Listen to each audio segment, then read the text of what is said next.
साथियों एवं मेरे प्रिय श्रेणियों, मैं आज के वीडियो में आप सभी को बहुत बहुत स्वागत करता हूं। आप सभी के आपके अपने YouTube channel most online classes में भी मोस्ट वेलकम करता हूं आप सभी को साथियों। तो चलिए, आज मैं क्लास 10th के मैथमेटिक्स के सेकेंड चैप्टर जिसका नाम बहुपद है, यानी जो आपका पार्ट 2 है मैथ गणित का कक्षा 10वीं का, उसका मैं बहुपद जो जिस चैप्टर का नाम है, यानी जो चैप्टर सेकेंड है मैथमेटिक्स का, उसका नाम बहुपद है।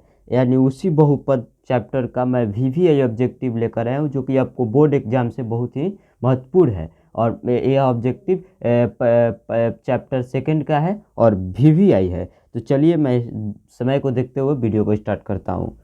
तो देखिए, जो कह रहा है कि 10th class math VVI question 2024 यानी बहुपद का क्वेश्चन है। तो देखिए, चलिए पहला क्वेश्चन क्या कह रहा है। देखिए, पहला क्वेश्चन कह रहा है, ध्यानपूर्वक देखिएगा, एक घात वाला बहुपद कहलाता है। एक घात वाला बहुपद क्या कहलाता है? तो रेखिक बहुपद कहलाता है, जिसका एक घात होगा, यानी जैसे 2 के पावर 2, तो वह एक रेखिक बहुपद कहलाता है। तो एक घात वाला बहुपद को क्या कहते हैं? रेखिक बहुपद, यानी क जो है इसका राइट आंसर हो जाएगा। चलिए क्वेश्चन नंबर दूसरा देखते हैं। क्या दूसरा है? दो घात वाला बहुपद कहलाता है, यानी दो घात वाला बहुपद तो द्विघात बहुपद, यानी ख आंसर जो है दूसरा का सही हो जाएगा। दो घात वाला बहुपद को क्या कह देंगे? द्विघात बहुपद।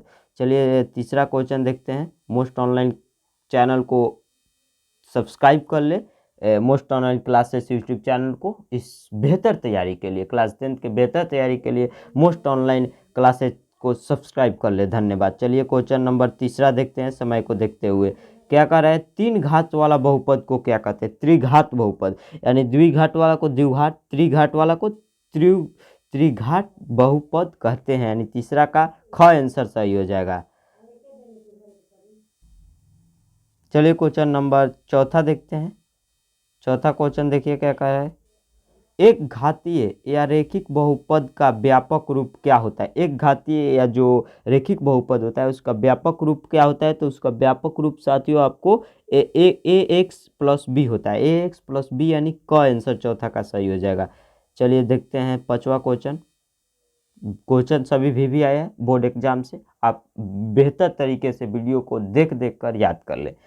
चलिए पांचवा क्वेश्चन, द्विघात बहुपद का व्यापक रूप क्या है? द्विघात बहुपद जो है उसका व्यापक रूप क्या है? तो उसका व्यापक रूप a x square plus b x plus c हो जाएगा, यानी ख जो आंसर है उत्तर है उसका सही हो जाएगा। चलिए क्वेश्चन नंबर छठा देखते हैं। क्या करें? क्वेश्चन छठा, त्रिघात बहुपद का व्यापक रूप क्या होता है साथियों? त्रिघात जो होता है उस वो बहुपद का जो होता है रूप क्या होता है? तो व्यापक रूप पूछ रहा है, तो व्यापक रूप मतलब हो जाएगा कि जो जिसे किस रूप में तोड़ सकते हैं। तो जैसे इसका ख उत्तर सही हो सकता है। कैसे? मान लीजिए कि ए एक्स के पावर 3, यानी त्रिघात माने 3, तो क्यू जी हो गया, तो हम क्यू जो भी पावर में लग जाएगा तो कैसे समझेंगे कि यह त्रिघात बहुपद है। तो साथियों जिसमें क्यू लगा है आप समझ जाइए कि यह त्रिघात बहुपद है, यानी ख जो आंसर है इसका सही हो सकता है। ए एक्स के पावर एक क्यू और प्लस बी एस x square plus c x plus d, यानी ख जो उत्तर है सही हो सकता है छठवा का। चलिए क्वेश्चन नंबर सत्ता क्वेश्चन देखिए। रेखिक बहुपद के शून्यकों की संख्या कितनी होती है? रेखिक बहुपद जो होता है उसके शून्यक की संख्या कितनी होती है? तो उसकी शून्यक की संख्या एक होती है, जो रेखिक बहुपद होता है, यानी एक ये बहुपद हम कहेंगे रेखिक बहुपद को, तो उसके शून्यकों की संख्या एक होती है, यानी ख सातवां का आंसर सही हो जाएगा। आठवां क्वेश्चन, द्विघात बहुपद के शून्यकों को कितनी संख्या होती है? द्विघात जो बहुपद होते हैं, यानी द्विखंडीय वाला बहुपद, उसके शून्यकों की संख्या कितनी होती है? तो द्विघात बहुपद के जो शून्यक होते हैं उसकी शून्यकों की संख्या 3 होती है, यानी ख आंसर सही हो जाएगा आठवां का। चलिए साथियों नौवां क्वेश्चन, द्विघात बहुपद के शून्यकों की संख्या कितनी होती है? जो द्विघात बहुपद होते हैं उसके शून्यकों की संख्या कितनी होती है? तो उसके शून्यकों की संख्या भी 3 होती है, यानी तीन त्रिघात वाले, जैसे कि पावर में क्यू हो तो उसके त्रिघात कहते हैं। तो त्रिघात बहुपद के शून्यकों की संख्या 3 होती है। चलिए क्वेश्चन नंबर 10वां, द्विघात बहुपद के शून्यक हैं। द्विघात बहुपद के शून्यक है, द्विघात जो बहुपद होता है यानी द्विघात वाला, उसका शून्यक होता है अल्फा और बीटा, यानी ऑप्शन ख सही हो सकता है। चलिए 11वां क्वेश्चन, एक घातीय या रेखिक बहुपद का आलेख होगा एक घातीय रैखिक बहुपद का जो आलेख होता है वह कौन सा होगा साथियों? तो वह होगा एक सरल रेखा। वह कौन सा होगा? एक सरल रेखा, यानी ऑप्शन क सही हो जाएगा। 12वां क्वेश्चन, द्विघात बहुपद का आलेख होगा, द्विघात बहुपद जो होता है उसका आलेख होगा तो गौतममुखी या अधोमुखी परवलय के रूप में, यानी ऑप्शन ख सही हो सकता है 12वां का। जो द्विघात यानी द्विघात वाला बहुपद जो होता है उसका आलेख होगा उद्गौतममुखी या अधोमुखी परवलय के रूप में होगा, तो ऑप्शन ख सही हो जाएगा 12वां का।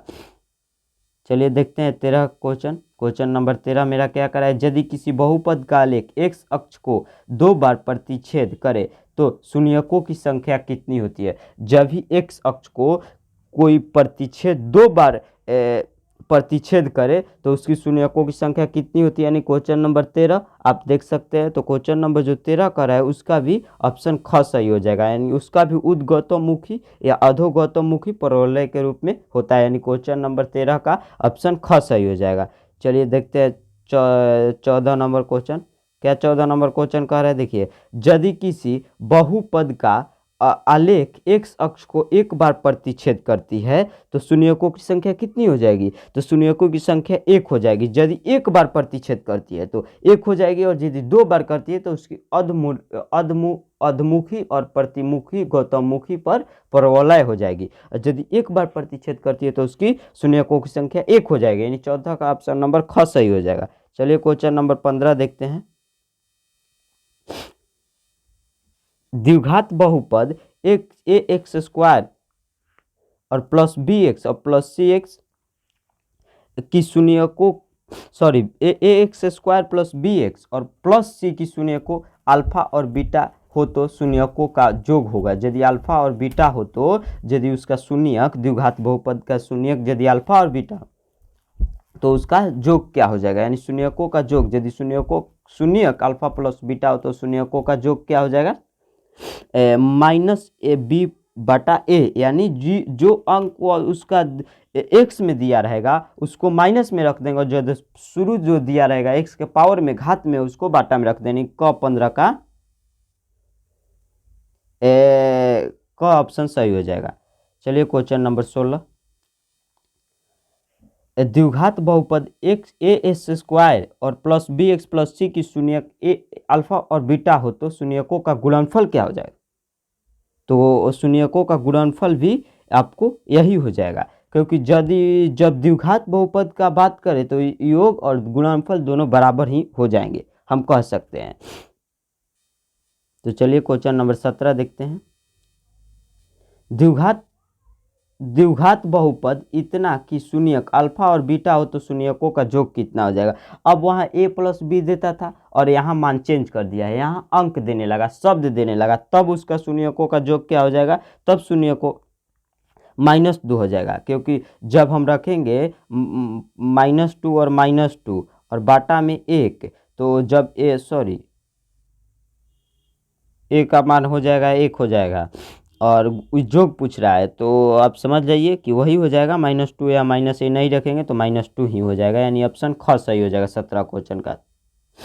18 क्वेश्चन नंबर 18 देखिए, द्विघात बहुपद 2x square minus 5x plus 6 की शून्यक अल्फा और बीटा हो तो शून्यकों का गुणनफल क्या हो जाएगा? इसमें भी शब्द कहने लगा, तो इसका भी क्या हो जाएगा? तो इसका आप देख लीजिए, इसका हो जाएगा ख हो जाएगा। ऑप्शन ख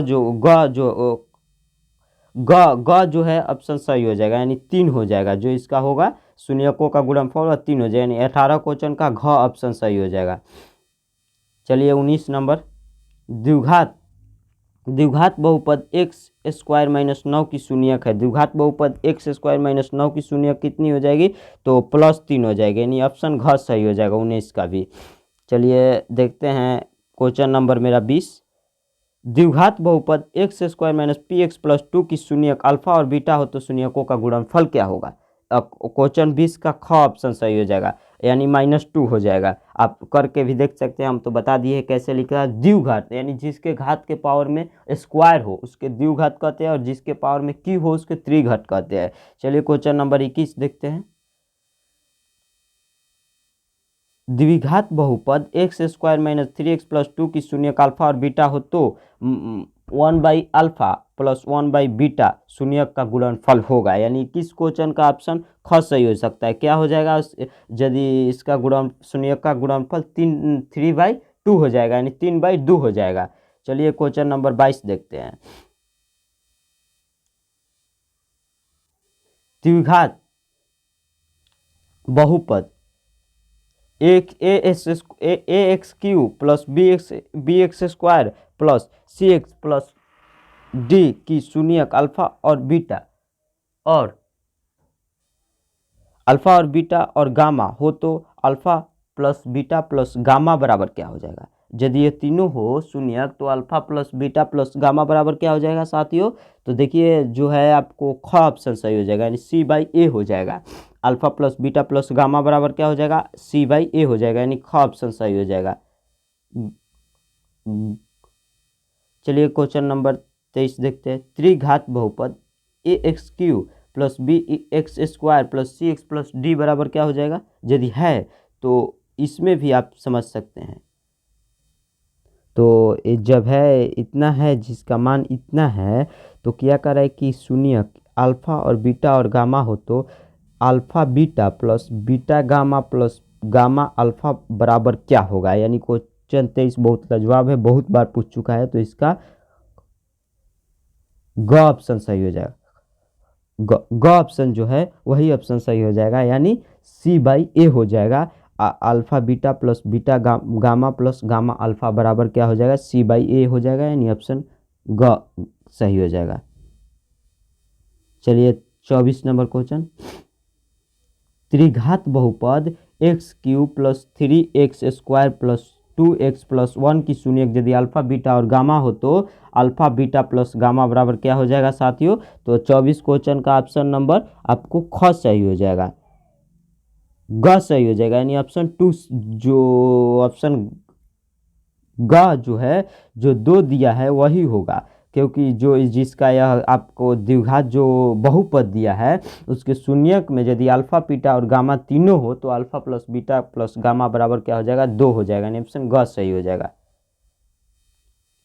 चलिए क्वेश्चन मेरा 25 और क्वेश्चन मेरा लास्ट, आज के इस वीडियो का क्वेश्चन लास्ट है और क्वेश्चन 25 है। यदि वीडियो पसंद आया है और क्वेश्चन मोस्ट VVI महत्वपूर्ण लगा होगा तो मेरे चैनल को सब्सक्राइब कर बेहतर तैयारी के लिए, इसी तरह के महत्वपूर्ण ऑब्जेक्टिव प्रश्न के लिए मेरे चैनल को सब्सक्राइब कर ले क्लास 10 के बेहतर तैयारी के लिए, और बेल आइकन प्रेस कर हमारे चैनल से जुड़ जाइए साथियों और प्रिय छात्र छात्राओं। चलिए क्वेश्चन को देखते हैं, 25 क्वेश्चन और मेरा लास्ट क्वेश्चन आज के इस वीडियो का। त्रिघात बहुपद जो कि बहुपद इतना हो कि शून्यक अल्फा बीटा और गामा हो तो alpha into beta into gamma बराबर क्या हो जाएगा, यानी गुणनफल है। जैसे वो alpha plus beta plus gamma देता था, जैसे वह अल्फा प्लस बीटा और प्लस गामा देता था, तो इसमें जैसे वह जोगफल हो गया तीनों का, लेकिन इसमें तीनों का गुणनफल है alpha into beta into gamma. तो क्या हो जाएगा, alpha into beta into gamma बराबर अल्फा और बीटा इंटू गामा बराबर क्या हो जाएगा, ग ऑप्शन सही हो जाएगा, यानी माइनस डी बाई ए हो जाएगा। Alpha into beta into gamma बराबर माइनस डी बटा ए हो जाएगा। और साथियों मेरे चैनल को सब्सक्राइब कर क्लास 10 के बेहतर सभी सब्जेक्ट के ऑब्जेक्टिव के लिए और कलरफुल PDF के लिए मेरे चैनल को सब्सक्राइब कर ले। धन्यवाद साथियों।